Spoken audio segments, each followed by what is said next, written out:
alamin wassalatu wassalamu ala sayyidina Muhammadin wa ala alihi wa sahbihi ajma'in. Subhanaka la ilma lana illa ma 'allamtana innaka antal alimul hakim. Rabbi shrah li sadri wa yassir li amri wahlul 'uqdatam min lisani yafqahu qawli. Amma ba'd. Pada pertemuan kali ini kita akan membahas rahmat Rasulullah sallallahu alaihi wasallam yang mana Habibana, sang kekasih kita Nabi Muhammad sallallahu alaihi wasallam itu mempunyai nama yang terbentuk dari kata-kata rahmat. Habibana, sang kekasih kita Nabi Muhammad sallallahu alaihi wasallam, di antara nama beliau adalah Rasulur Rahmah atau Nabiur Rahmah. Juga bisa dikatakan Nabiul Marhamah, yaitu Nabi kerahmatan. Allah berfirman dalam kitab sucinya, wa ma arsalnaka illa rahmatan lil alamin. Begitu juga Allah Subhanahu wa taala bersabda, bil mu'minina raufur rahim. Maka Allah Subhanahu wa taala mengutus Habibana, sang kekasih kita, sebagai rahmat untuk umatnya. Bahkan beliau sendiri kerahmatan bagi umatnya, dan wujud beliau adalah kerahmatan untuk alam semesta. Diriwayatkan dari Imam Al-Baihaqi rahimahullah ta'ala, seorang ulama yang luar biasa dari madhab Syafi'i. Beliau yang membantu Imam Syafi'i dalam menanggapi pendapat-pendapat Imam Syafi'i dalam segi hadis. Beliau Imam Baihaqi meriwayatkan hadis dari Rasulullah Shallallahu Alaihi Wasallam, sang kekasih kita, innama ana rahmatun muhdah. Saya ini adalah kerahmatan yang diberikan oleh Allah Subhanahu Wa Taala kepada semua alam semesta di sini. Para saudara-saudaraku sebangsa dan setanah air, kerahmatan Habibana sallallahu alaihi wasallam, dalam sebuah kitab disebutkan bahwa Nabi Adam mendapatkan posisi yang luar biasa oleh para malaikat. Beliau, malaikat, disuruh sujud oleh Sang Pencipta kepada orang tua kita semua, Nabi Adam alaihissalam. Hal itu dikarenakan beliau mempunyai keturunan yang masih berada di punggung beliau, yaitu Habibana sallallahu alaihi wasallam. Begitu juga Nabi Nuh. Beliau dapat dari Allah Subhanahu wa taala keselamatan ketika banjir, juga karena di punggung beliau ada Habibana, sang kekasih kita sallallahu alaihi wasallam. Nabi Ibrahim, beliau dalam ceritanya, beliau dilempar di api yang membara. Akan tetapi Allah Subhanahu wa taala menyelamatkan Nabi Ibrahim,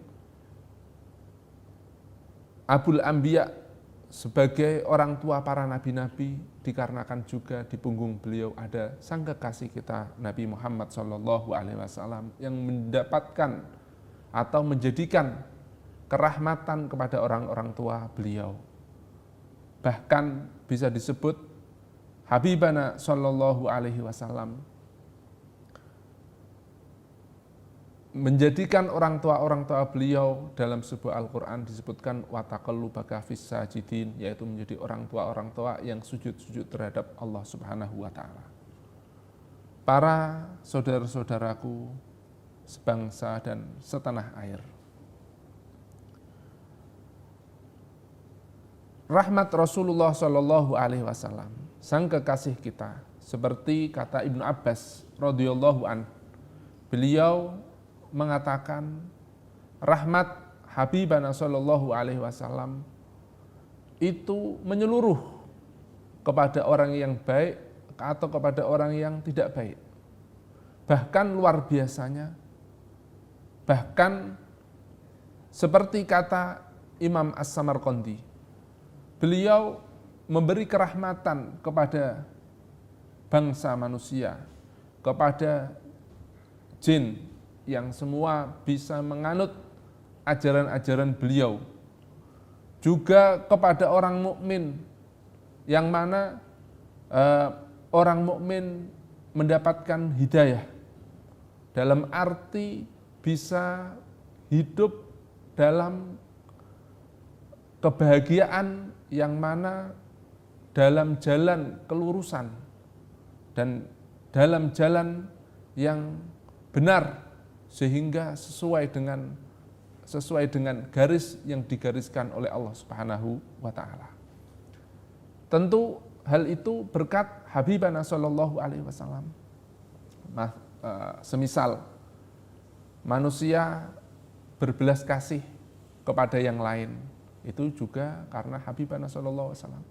Manusia tahu bagaimana cara mengais rezeki, bagaimana petunjuk dari Habibana sallallahu alaihi wasallam supaya mengais atau mencari rezeki dengan tepat dan benar, mencari rezeki sehingga mendapatkan rezeki juga dibarengi dengan keberkahan. Hal itu tidak mungkin kalau tidak mendapatkan atau tidak berasal dari petunjuk Habibana sallallahu alaihi wasallam. Jadi Habibana, kekasih kita, adalah rahmat bagi kita, seluruh bangsa dunia yang mengikuti kepada beliau Habibana sallallahu alaihi wasallam, dan termasuk seluruh warga Indonesia yang dibangun oleh para kiai-kiai kita. Juga Habibana sallallahu alaihi wasallam menjadi rahmat bagi orang yang tidak mau percaya kepada Habibana sallallahu alaihi wasallam. Baik itu yang diistilahkan menurut kita non-muslim atau orang munafik. Dikarenakan Habibana sallallahu alaihi wasallam dalam sejarah umat manusia tidak seperti nabi-nabi sebelumnya. Kalau umat-umat sebelumnya tidak mau beriman, tidak mau mengikuti jalan yang diatur oleh Habibana sallallahu alaihi wasallam, maka umat-umat sebelumnya sudah dihancurkan. Akan tetapi Habibana sallallahu alaihi wasallam memberi sebuah keamanan bahwa tidak akan umatnya beliau dihancurkan oleh Allah semuanya. Memang ada sebagian daerah, sebagian umat, sebagian atau sedikit dari umatnya yang diadab dengan berbagai bencana alam, tetapi tidak keseluruhan. Berbeda dengan Nabi Nuh. Kalau Nabi Nuh banjir bandang, semua umatnya kena semua, kecuali orang yang beriman. Nabi Hud juga demikian. Nabi Soleh umatnya juga demikian. Nabi Lot yang umatnya tidak mau mengikuti LGBT, dihancurkan oleh Allah Subhanahu wa taala dengan beberapa siksaan oleh Allah Subhanahu wa taala. Tetapi umat sang kekasih kita, umat Rasulullah sallallahu alaihi wasallam, tidak akan dihancurkan semuanya oleh Allah Subhanahu wa taala dan akan terus-menerus hingga hari kiamat. Itu semua berkat Habibana sallallahu alaihi wasallam. Bahkan disebutkan Habibana sallallahu alaihi wasallam, wa ma kana Allahu liyu'adzibahum wa anta fihim. Selagi Habibana sallallahu alaihi wasallam di sebuah umat atau di sebuah daerah, maka daerah tersebut akan diberi keamanan oleh Allah Subhanahu wa taala. Para saudara-saudaraku sebangsa dan setanah air, begitu luas Habibana sallallahu alaihi wasallam, kerahmatan beliau. Bahkan beliau pernah bersabda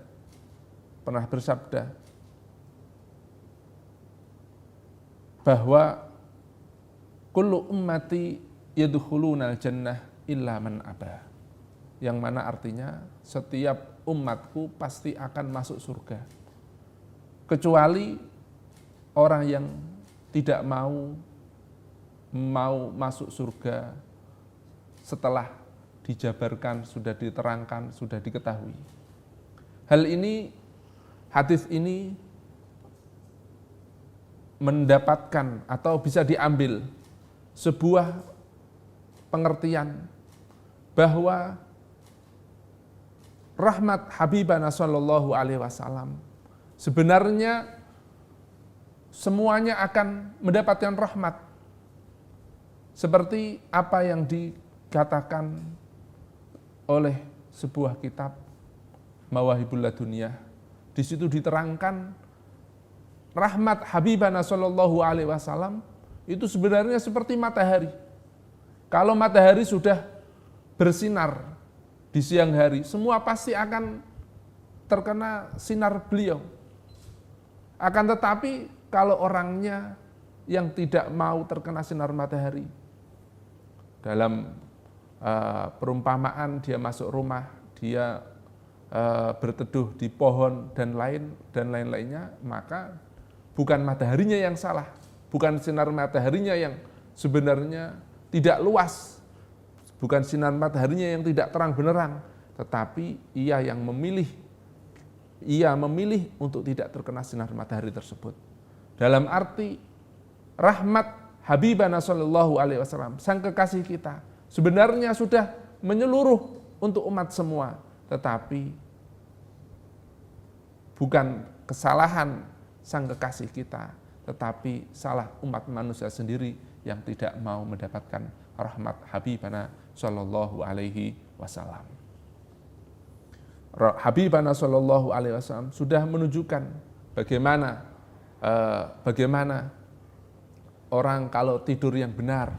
Habibana sallallahu alaihi wasallam sudah menunjukkan bagaimana jalan untuk makan yang benar, minum yang benar, ibadah yang benar, jalan pemikiran yang benar, atau yang sekarang lifestyle atau gaya hidup yang benar. Semuanya sudah diterangkan oleh Habibana sallallahu alaihi wasallam. Ada disebutkan di kitab-kitab, ada di referensi-referensi, ada di pengajian-pengajian ulama, ada sudah tersebar di dunia internasional, bukan hanya di Indonesia, tetapi sudah menyeluruh di dunia. Akan tetapi hanya orang yang tidak mau mengajilah, itulah penyebab dia sendiri yang tidak mau mendapatkan kerahmatan atau jalan yang benar dari sang kekasih umat, sang kekasih kita. Allahumma sholli ala sayyidina Muhammad wa ala alihi wasallam. Saudara-saudaraku yang saya cintai sebangsa dan setanah air, untuk mengetahui atau biar lebih jelasnya bagaimana kerahmatan Habibana sallallahu alaihi wasallam, saya memberi contoh kerahmatan belas kasih beliau sang kekasih kita sallallahu alaihi wasallam kepada beberapa jenis yang ada di muka bumi ini. Semisal rahmat Habibana sallallahu alaihi wasallam kepada umat beliau, kepada kita yang sampai detik ini juga menjadi umat beliau. Rahmat atau belas kasih sang kekasih kita sallallahu alaihi wasallam kepada kita diantaranya adalah apa yang dijelaskan oleh guru besar kami Abu Ya'zid Ahmad Al-Maliki dalam ngaji beliau ketika saya masih mondok di Mekah. Beliau, guru kami, mengatakan dalam tafsir ayat Allah Subhanahu wa taala, laqad ja'akum rasulun min anfusikum azizun 'alaihi ma anittum harisun 'alaikum bil mu'minina raufur rahim, yang mana artinya telah datang kepada kalian rasul dari diri kalian yang merasakan kesedihan, merasakan kesusahan apabila kita sebagai umatnya merasakan kenyamanan atau kita merasakan kesulitan. Habibana sallallahu alaihi wasallam ikut sedih ketika umatnya sedih. Harisun alaikum. Beliau Habibana sallallahu alaihi wasallam menginginkan sebuah kenikmatan, menginginkan sebuah keindahan kepada umatnya. Apa yang disebutkan oleh guru besar kami Abu Yazid Ahmad bin Muhammad Alawi Al-Maliki. Rahmat Habibana sallallahu alaihi wasallam melebihi kasih sayang orang tua kita kepada kita sendiri. Melebihi kasih sayang orang tua kandung terhadap anaknya. Beliau Habibana sallallahu alaihi wasallam rahmat kepada umatnya melebihi orang tua umat beliau tersendiri. Sehingga Habibana sallallahu alaihi wasallam dalam sejarah beliau kita bisa menyimak penjabaran-penjabaran Habibana sallallahu alaihi wasallam kepada umatnya supaya umatnya dalam sebuah kenikmatan. Beliau Habibana sallallahu alaihi wasallam pernah suatu ketika Habibana sallallahu alaihi wasallam berkhutbah menjelaskan apa yang akan terjadi di umat beliau mulai dari beliau sampai di hari kiamat. Hal itu dilakukan beliau mulai subuh. Setelah sholat subuh beliau pergi ke atas mimbar menerangkan mulai beliau sampai hari kiamat. Dilakukan mulai subuh sampai setelah asar. Terus menerus beliau berkhutbah menerangkan, maka tidak ada sesuatu yang terjadi apapun sampai detik sekarang ini kecuali pasti sudah diterangkan oleh Habibana sallallahu alaihi wasallam. Bahkan saya pernah melihat TV menjadi rujukan NASA atau rujukan ilmuwan-ilmuwan fenomena alam. Mereka sudah sadar. Mereka atau dalam artian sebagian dari mereka ilmuwan-ilmuwan itu tidak meninggalkan atau melepaskan kitab-kitab suci yang ada di dunia. Habibana sallallahu alaihi wasallam, kata sang guru kami Abu Yazid Ahmad bin Muhammad Alawi Al-Maliki, menerangkan mulai tidur sampai suruh menutup perabotan-perabotan rumah tangga yang seperti piring, gelas, atau wadah-wadah. Beliau Habibana sallallahu alaihi wasallam menerangkan kepada umat beliau juga selain karena dari Allah Subhanahu wa taala juga dilandasi dengan rasa kasih sayang kepada umat beliau. Sehingga masih sampai sekarang. Para saudara-saudaraku sebangsa dan setanah air. Termasuk kerahmatan Habibana sallallahu alaihi wasallam kepada umat beliau adalah apa yang diriwayatkan oleh Imam Al-Bukhari ketika Habibana sallallahu alaihi wasallam tidak pernah mendapatkan balasan yang menyakitkan seperti kata Habibana sallallahu alaihi wasallam,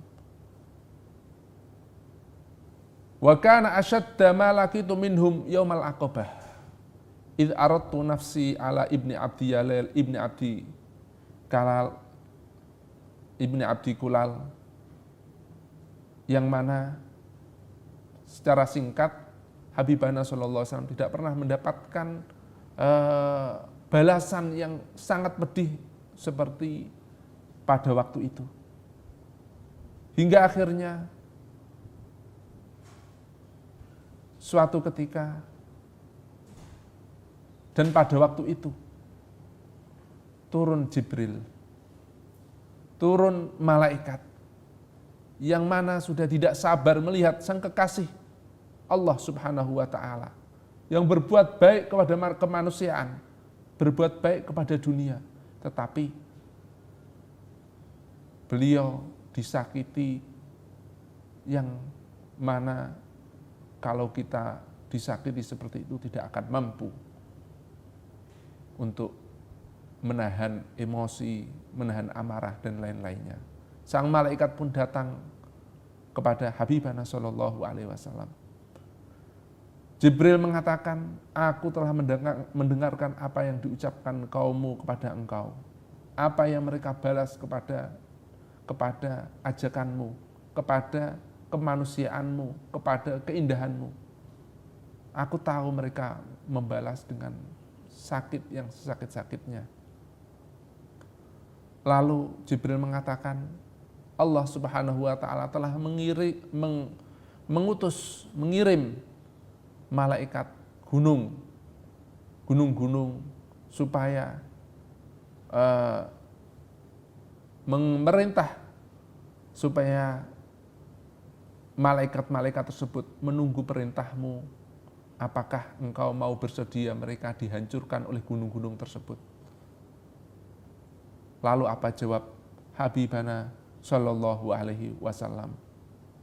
Habibana sang kekasih umat mengatakan, saya menginginkan keluar dari keturunan-keturunan mereka orang-orang yang tidak memusyrikkan kepada Allah Subhanahu wa taala. Dalam arti aku masih menginginkan kerahmatan yang ada di punggung-punggung dan keturunan-keturunan mereka. Saudara-saudaraku sebangsa dan setanah air, tadi adalah rahmat kepada umat. Beliau juga mempunyai rahmat kepada keluarga, rahmat kepada istri-istri beliau. Kalau kita mungkin kepada keluarga kita ketika membutuhkan air atau membutuhkan apa yang remeh, mungkin masih memerintahkan kepada istri-istri kita. Akan tetapi Habibana sallallahu alaihi wasallam, beliau ketika ingin meminum air putih, beliau tidak pernah memerintahkan istri beliau untuk mengambilkan air untuk beliau. Beliau tidak ingin merepotkan keluarga beliau. Yang bisa ia lakukan sendiri, beliau lakukan sendiri. Beliau bahkan menjahit baju beliau sendiri. Sandal beliau zaman dahulu, kalau sandal pakaian berharga, maka kadang butuh disol untuk dipertahankan. Beliau bukan memerintah untuk sekelas beliau, yang sekelas presiden, sekelas petinggi negara. Beliau masih mengesol atau menjahit sandal beliau sendiri ketika dibutuhkan untuk dijahit. Beliau bahkan kesehari-harian beliau adalah berkhidmah kepada istri-istri beliau. Luar biasa sang kekasih kita sallallahu alaihi wasallam. Dengan begitu besar beliau, akan tetapi masih berkhidmah kepada keluarga beliau. Setiap pagi, setiap sore selalu menanyakan kepada keluarga beliau apa yang dibutuhkan, dan nanti ada penjelasan sendiri bagaimana Habibana sallallahu alaihi wasallam ketika bersama keluarga beliau. Beliau juga rahmat kepada hewan. Di antara kerahmatan beliau terhadap hewan adalah apa yang beliau contohkan atau diriwayatkan oleh hadis di literasi bahwa beliau Habibana sallallahu alaihi wasallam suatu ketika melihat seekor unta yang mana sudah kelihatan capek, lemah. Beliau lalu tanggap dan mengatakan, ittaqullah fi hadhil bahaim al-mu'jamah farkabuha salihah wa kuluha salihah.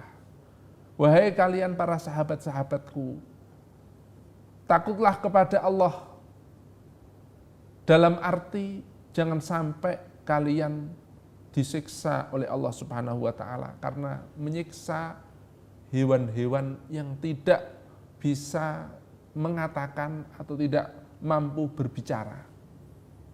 Ketika kamu menunggangi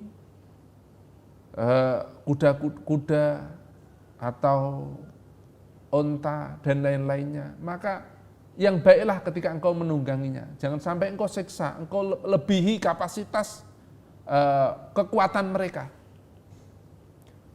Bahkan kalau dalam kita mempelajari agama Islam menyarankan kalau berhenti, janganlah engkau naiki kuda tersebut atau kendaraan hewan yang zaman dulu belum ada mobil. Jangan engkau terus naiki, kamu turun kalau berhenti, istirahatkan kudamu. Kalau kamu memakai kuda lalu lewat di jalan yang banyak rumputannya, berilah kesempatan kudamu untuk makan. Maka disebutkan secara singkat, farkabuha sholihah. Maka naikilah kendaraan hewanmu dengan kendaraan yang baik, dengan mengendarai yang baik. Wakuluha sholihah. Dan apabila engkau menginginkan untuk menyembelih hewan-hewan tersebut, maka juga menyembelihnya dengan baik. Kalau dijabarkan luas sekali. Seperti kalau memakai peso, pakai peso yang bagus, yang tajam sekali. Bukan malah dicos dari belakang. Bukan kok ketika menyembelih digebuki. Atau dengan peso atau golok yang tidak tajam. Itu menyalahi aturan Habibana sang kekasih kita sallallahu alaihi wasallam. Bahkan ketika mau menyembelih dua hewan, jangan sampai hewan yang kedua itu melihat ketika hewan pertama yang disembelih. Itu adalah kerahmatan dari Habibana sallallahu alaihi wasallam kepada hewan-hewan. Dan sebenarnya masih banyak sekali, cuma saya kira cukup satu itu untuk contoh kepada rahmat beliau kepada hewan. Beliau juga mempunyai kerahmatan terhadap malaikat. Habibana sallallahu alaihi wasallam. Suatu ketika beliau bertanya kepada Jibril, "Wahai Jibril, Allah Subhanahu wa taala berfirman, "Wa ma arsalnaka illa rahmatan lil alamin." Rahmatku untuk seluruh alam. Apakah engkau juga mendapatkan rahmat itu, wahai Jibril? Jibril yang mengajari beliau, Jibril yang menemani beliau, Jibril yang memberi nasihat-nasihat kepada sang Habib, sang kekasih kita Nabi Muhammad sallallahu alaihi wasallam. Beliau menanyakan kepada malaikat Jibril tersebut, apakah engkau juga mendapatkan kerahmatanku? Lalu jawab malaikat Jibril, iya, saya juga mendapatkan. Dulu sebelum engkau diutus oleh Allah Subhanahu wa taala, aku masih takut apakah nanti saya disiksa atau tidak. Akan tetapi ketika Habibana sallallahu alaihi wasallam diutus, turunlah ayat di kuwatin indadil arsy makin, yaitu ayat yang memuji Jibril sehingga aku merasa aman. Itu sebenarnya masih ada rahmat juga kepada malaikat, juga tidak saya sebutkan untuk menyingkat waktu. Rahmat beliau kepada tumbuh-tumbuhan. Rahmat beliau kepada tumbuh-tumbuhan juga pernah terjadi.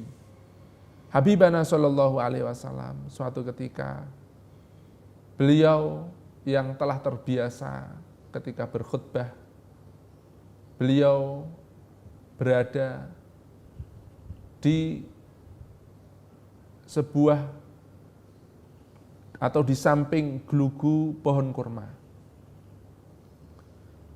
Awal-awal beliau ketika berkhutbah atau berorasi atau menyampaikan, beliau di sanding tersebut, di sanding gelugu kurma tersebut. Suatu ketika beliau telah membuat mimbar dan beliau keluar dari rumah, beliau tidak seperti biasanya. Beliau ketika keluar tidak menghampiri ke gelugu kurma tersebut, tetapi gelugu kurma tersebut dilewati lalu menuju mimbar. Setelah itu gelugu kurma tersebut terdengar suara tangisan, yang mana tangisan tersebut bukan hanya didengar oleh Habibana Shallallahu Alaihi Wasallam saja, tetapi juga didengar oleh sahabat-sahabatnya.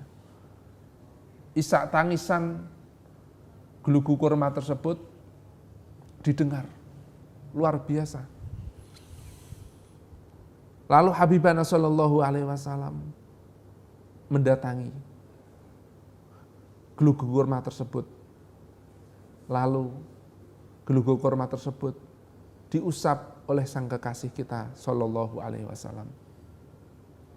Lalu gelugu kurma tersebut akhirnya diam dan tenang. Lalu muncul ucapan keumpama Habibana Shallallahu Alaihi Wasallam, sang kekasih kita tidak mengusap, tidak mendatangi, tidak merahmati gelugu kurma tersebut, maka gelugu kurma tersebut akan terdengar isakan tangis hingga di akhir kiamat. Para saudara-saudaraku sebangsa dan setanah air, begitu juga ada rahmat beliau kepada jin. Rahmat beliau kepada jin juga banyak sekali, akan tetapi saya hanya ingin menyampaikan sedikit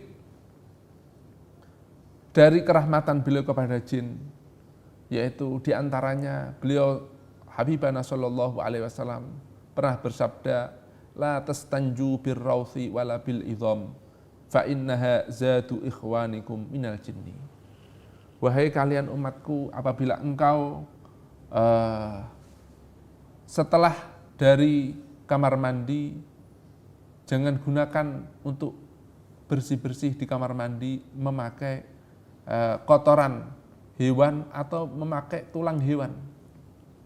Karena tulang hewan atau kotoran hewan itu adalah makanan jin dan makanan kendaraan bangsa jin. Sehingga jangan sampai kalian menyakiti atau mengambil hak-hak dari jin-jin yang ada. Itulah contoh-contoh dari kerahmatan-kerahmatan beliau sang kekasih kita Nabi Muhammad Shallallahu Alaihi Wasallam. Barangkali ada yang bertanya setelah saya jabarkan atau saya sedikit aturkan tentang kerahmatan beliau. Mungkin ada yang bertanya, lalu kalau Habibana sang kekasih kita adalah kekasih yang maha perahmat, lalu mengapa dalam ajaran beliau atau beliau sendiri melakukan peperangan, mengambil pedang untuk berperang? Dalam kitab-kitab kuno, ulama salaf kita telah menjawab. Ada dua jawaban bagi atau untuk pertanyaan tersebut. Satu, beliau berperang atau beliau mengangkat pedangnya. Hal itu dikarenakan karena memang yang diperangi itu sudah tidak mungkin untuk disembuhkan. Ibaratnya sebuah penyakit yang sudah harus diamputasi. Sudah tidak mungkin untuk disembuhkan, dan apabila dibiarkan maka akan mendapatkan atau menjadikan kerusakan kepada yang lain. Maka disebutkan annahu innama ja'a bis-sayf liman istakbara wa anada walam yatafakkar walam yatadabbar. Pedang beliau diperuntukkan untuk orang yang angkuh, untuk orang yang tahu kebenaran, tahu mana yang baik, tetapi dengan sombong, dengan congkak, dia tidak mau mengikuti kebenaran. Diperuntukkan orang yang tidak mau berpikir, tidak mau berangan-angan terhadap sesuatu yang jelas kebenarannya. Kita bisa melihat sifat Allah Subhanahu wa taala Ar-Rahmanur Rahim. Allah Maha Pengasih dan Maha Penyayang. Tetapi Tuhan pun terkadang menyiksa atau memberikan bencana-bencana alam terhadap orang-orang yang berani bermaksiat kepada Allah Subhanahu wa taala. Yang mana berarti bencana-bencana tersebut tidak bisa menghilangkan sifat kerahmatan Allah Subhanahu wa taala. Yang kedua, jawaban kenapa Habibana Shallallahu alaihi wasallam menggunakan pedang. Hal ini disebutkan untuk yang kedua. Habibana Shallallahu alaihi wasallam dengan pedang masih memberikan kerahmatan, karena yang dibunuh atau yang diperangi itu hanya beberapa dari umatnya. Tidak seperti umat-umat atau nabi-nabi sebelumnya. Kalau nabi-nabi sebelumnya yang disiksa atau yang dibunuh apabila tidak mau beriman semuanya. Tetapi untuk Habibana Shallallahu alaihi wasallam tidak semua orang yang tidak mau beriman itu dibunuh atau dihancurkan. Yang hanya beberapa atau sejumlah dari golongan-golongan yang memang tidak seperti penyakit yang kalau tidak diamputasi, tidak dipotong, tidak dioperasi, semakin menjalar.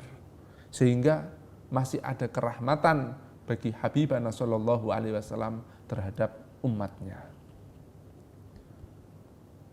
Saudaraku sebangsa dan setanah air, untuk pertemuan kerahmatan ini saya akhiri dengan sebuah hikmah atau sebuah ilmu yang luar biasa dari guru besar kami, Abuya As-Sayyid Muhammad bin Alawi Al-Maliki rahimahullah ta'ala. Beliau mengatakan bahwa kejadian operasi yang dilakukan oleh malaikat kepada Habibana Shallallahu alaihi wasallam atau yang disebut dengan Syakus Sadr. Syakus Sadr dalam arti dada Habibana Shallallahu alaihi wasallam itu pernah disobek oleh malaikat 4 kali, dan ketika operasi tersebut semuanya adalah mengambil bagian setan dari hati beliau Habibana Shallallahu alaihi wasallam. Sang guru besar kami Abuya As-Sayyid Muhammad bin Alawi Al-Maliki mengatakan, saya memahami hal itu, pengambilan bagian setan dari hati beliau, dari sanubari beliau bukanlah apa-apa, tetapi adalah mengambil bagian rahmat Habibana Shallallahu alaihi wasallam terhadap setan. Keumpama tidak diambil rahmat beliau terhadap setan dan saudara-saudaranya, orang-orang yang bersama setan, maka Habibana Shallallahu alaihi wasallam, sang kekasih kita, pasti akan merahmati juga kepada setan dan orang-orang yang bersama setan. Begitulah luar biasanya rahmat Habibana Shallallahu alaihi wasallam atau kasih sayang Habibana Shallallahu alaihi wasallam kepada seluruh semesta alam. Semoga kita selalu mendapatkan tambahan dari rahmat beliau dan dari rahmat dari Sang Maha Pencipta. Amin ya rabbal alamin. Assalamualaikum warahmatullahi wabarakatuh.